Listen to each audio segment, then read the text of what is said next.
De volta com o último bloco do Política Cruzada, a gente está falando sobre saúde, hoje em específico do Hospital de Clínicas. Está conosco o doutor Eduardo Crozara, diretor-geral do Hospital de Clínicas, e nos blocos anteriores a gente falou de recursos para adequação de espaço, principalmente para atender um pedido aí da Vigilância Sanitária, uma determinação judicial que já vem desde o ano passado. Então agora eles vão fazer essa adequação para atender melhor o paciente. Nós falamos também da unidade para o tratamento dos pacientes com AVC, que é o acidente vascular cerebral, aquele chamado antigamente de derrame cerebral isquêmico. E agora a gente vai falar um pouco sobre a fundação que é a mantenedora, a fundação que administra os recursos que contratam os servidores, os funcionários que trabalham naquela unidade, além de fazer a compra de medicação, de equipamentos, enfim. Doutor, em outras datas a gente conversou, o senhor me falava no passado que era algo que para mim é assustador, 50 milhões de reais de dívida que a FAEP tinha. Num dado momento já tinha começado a compensar isso. Qual é o tamanho dessa dívida hoje, doutor? Bom, foi muito bem relembrado, né? A Fundação, ela faz um esforço gigantesco para tentar sobreviver e honrar também com seus fornecedores. E a maior dificuldade é garantir ainda a nossa manutenção. Bom, mas eu já trago algumas informações relevantes. Então, o ano passado nós assumimos, era por volta de quase 52 milhões. Nós conseguimos concluir o ano passado, saímos de crises dramáticas, por 4 vezes o hospital quase que teve que anunciar o fechamento e desativação de serviço.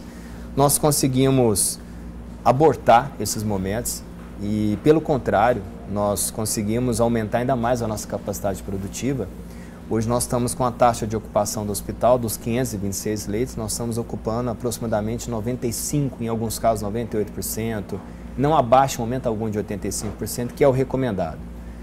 E às vezes até nos coloca em risco por causa da superlotação. Mas nós entendemos porque faltam leitos na cidade, na região, e pela estrutura de alta complexidade que nós podemos oferecer, nós somos a única referência. Então esse esforço é muito grande. O ano passado, a FAEP conseguiu abater 4 milhões da sua dívida. E esse ano... de 10% do montante. E esse ano, provavelmente, ela vai conseguir também abater mais 4 milhões da sua dívida. Então isso já é considerável. Assim, são praticamente quase que 8 milhões em 2 anos. Isso é muito relevante. A gente acredita que com essas ações que estão sendo implementadas agora... Mantendo esse ritmo... Isso, com certeza. Eu acredito que talvez a gente consiga abater ainda mais. Porque eu acredito que na hora que a gente tiver um recurso, eu vou poder negociar melhor com o fornecedor. Porque é fato que, às vezes, um fornecedor disponibiliza um material, um medicamento para nós, e às vezes surge algum outro imprevisto que você não consegue honrar naquela data. Então é natural, quem tem empresa sabe muito bem disso, que quando ele passa um valor, existe um valor ali de um risco de inadimplência, um recurso ali adicional. Às vezes tem um incremento a mais, vende um pouco mais caro pelo risco de não receber. Traduzindo, seria isso. Nós acreditamos que à medida que a gente está pagando em dia, conseguindo inclusive quitar as dívidas, eu tenho certeza que nós vamos conseguir comprar em valores menores, que é o que nós já estamos começando a perceber agora. Então, ou seja, nós estamos começando a recuperar a credibilidade mediante o mercado. A entrada da EBSER mudou alguma coisa nessa realidade? A EBSER já começou a facilitar as coisas, principalmente com a questão financeira? Ou ainda não? Não. Visto que são 36 meses do período de transição. Né? Não, ainda isso não aconteceu substancialmente. Aconteceu em algumas áreas, principalmente na área de ensino e de pesquisa. Nós estamos recebendo realmente um aporte que há muito tempo nós não conseguimos receber dinheiro para poder investir melhor no ensino, porque às vezes parte daquele ensino a gente tinha que garantir a sobrevivência do hospital e principalmente a redirecionar para assistência, para a saúde. Então hoje nós estamos recebendo um dinheiro que ele é específico, ele vem direcionado apenas para investimento do ensino. E esse investimento de ensino? Traduz isso um pouco melhor, porque uma coisa quando a pessoa está acompanhando o senhor aqui, ele sabe, precisa fazer uma cirurgia, isso é assistência diária ali, é uma cirurgia, é um trauma, alguma coisa. Esse do ensino, como é que ele é direcionado, doutor? O nosso hospital é um hospital de ensino, então a nossa assistência, ele sempre tem junto alunos que estão sendo bem formados, ou então médicos que estão sendo especializados ou subespecializados. Então é claro que, por exemplo, gasta-se mais luva do que o normal, o fio às vezes ele pode você usa um fio de melhor qualidade para que possa facilitar o treinamento. Cirurgia, né? O tempo que se usa para determinado procedimento tem que ser um pouco mais tranquilo, com mais calma. Não que há prejuízo para o paciente, mas o tempo que o preceptor, o professor, destina para o paciente, para o aluno, é maior para poder orientar o procedimento. Na verdade, isso já está embutido nos nossos cursos. Quando eu falo com recurso adicional que veio para o ensino, seria mais a questão de equipamentos mesmo. Então, eu estou melhorando mais as salas onde eu posso fazer o treinamento de simulação, por exemplo.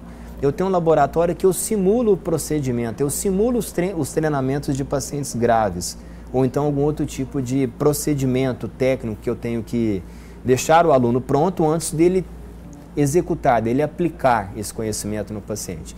Então, nós recebemos um recurso destinado para isso, melhoramos algumas salas de aula, melhoramos recursos audiovisuais, adaptamos alguns recursos tecnológicos, isso é muito importante para a formação, haja visto, né, a formação tecnológica, isso agrega muito valor na prestação do serviço, como também recebemos recurso específico para formar pessoas, que eu acho que é o nosso maior patrimônio, é o nosso recurso humano, é o que nós temos de mais valioso no hospital. Hoje o que a gente consegue porque temos uma equipe muito aguerrida. Os nossos servidores são servidores que são verdadeiros gigantes. O hospital hoje ele está dessa maneira sobrevivendo e ele tem melhorado, e eu falo para você, e eu quero até agradecer, é pela nossa equipe, são pelos nossos servidores. Eu tenho orgulho de pertencer ao Hospital de Clínicas, porque nós temos um grupo ali que em momento algum ele desistiu, em momento algum ele, pelas dificuldades, ele deixou de fazer o que ele deveria fazer. Fez sempre a mais, sempre se supera. Nós estamos tendo a oportunidade hoje de fazer investimento de capacitar, de fazer cursos de gestão, de liderança, cursos técnicos. E isso tem agregado muito valor, porque eu tenho um profissional mais qualificado. Consequentemente, eu tenho um profissional mais preparado para prestar um serviço, não só para assistência à saúde, como também formar médicos com melhor qualidade, que assim toda a rede se beneficia. Nesse caso específico, o senhor falou há pouco, falava da ocupação, que tem no mínimo 85%, mas já chegou em algumas situações a 98%. Eu vou me atrever a fazer uma outra pergunta aqui. Havia uma resistência muito grande com relação ao SAMU na região. Agora nós já podemos falar que o SAMU está encaminhando. Já tem quanto tempo de atendimento dele? 2, 3 meses já de trabalho efetivo do hospital em parceria? Desde junho, mais ou menos. Julho, agosto, setembro, outubro, 4 meses. Isso, vamos colocar. 4 meses completos, isso mesmo. Perfeito. Nesses 4 meses, como é que está sendo esse trabalho do encaminhamento das cidades que têm base do SAMU? Eles estão conseguindo fazer o básico deles para lá e aqui para o HC está vindo somente aquele caso que é necessário o HC? Ô Rick, eu tenho que até aproveitar a oportunidade, eu já externei isso em algumas reuniões, mas eu tenho que falar.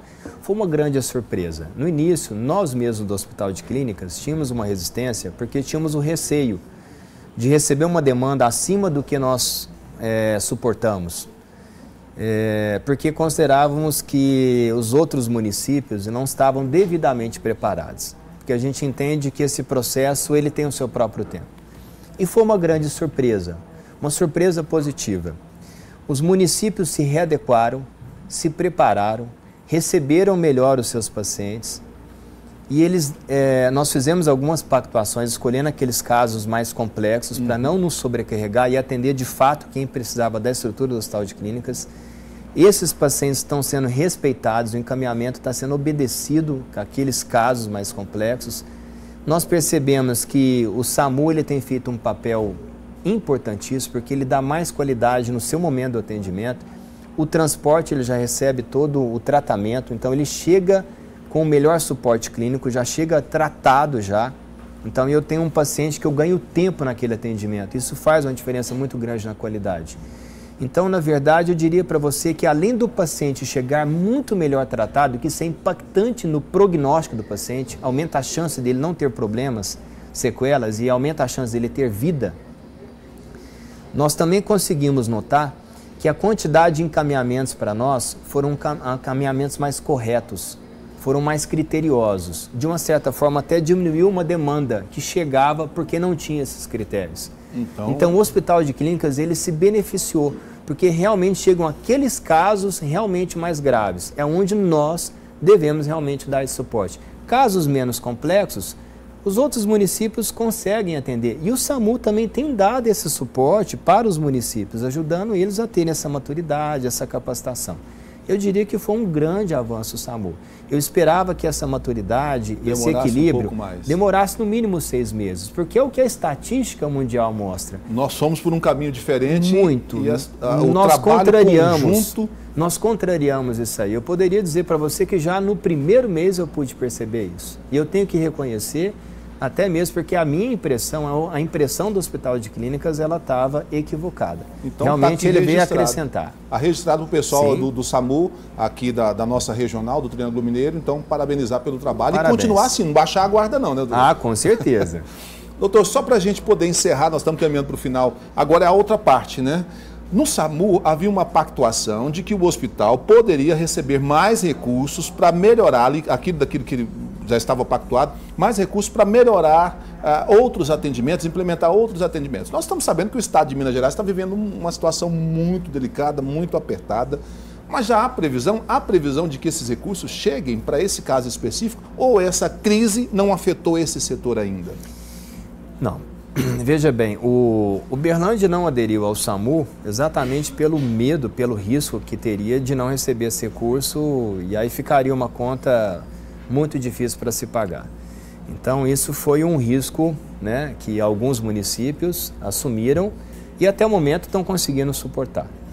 Não há nenhuma sinalização até o momento por parte do Estado que garantirá esse recurso. Que aquele que está previsto lá na pactuação para o Hospital de Clínicas entrar no sistema, tinha uma pactuação lá de alguns recursos. Inclusive até para que você possa receber, ser credenciado, ser habilitado, depende da implementação do SAMU. Por exemplo, na unidade de trombólise, eu não recebo recurso ainda porque eu tenho que ter o SAMU implementado. Por mais que o bombeiro faça esse papel e a rede toda está fazendo, o Ministério ele entende que eu só posso destinar aquele recurso adicional se tiver o SAMU implementado.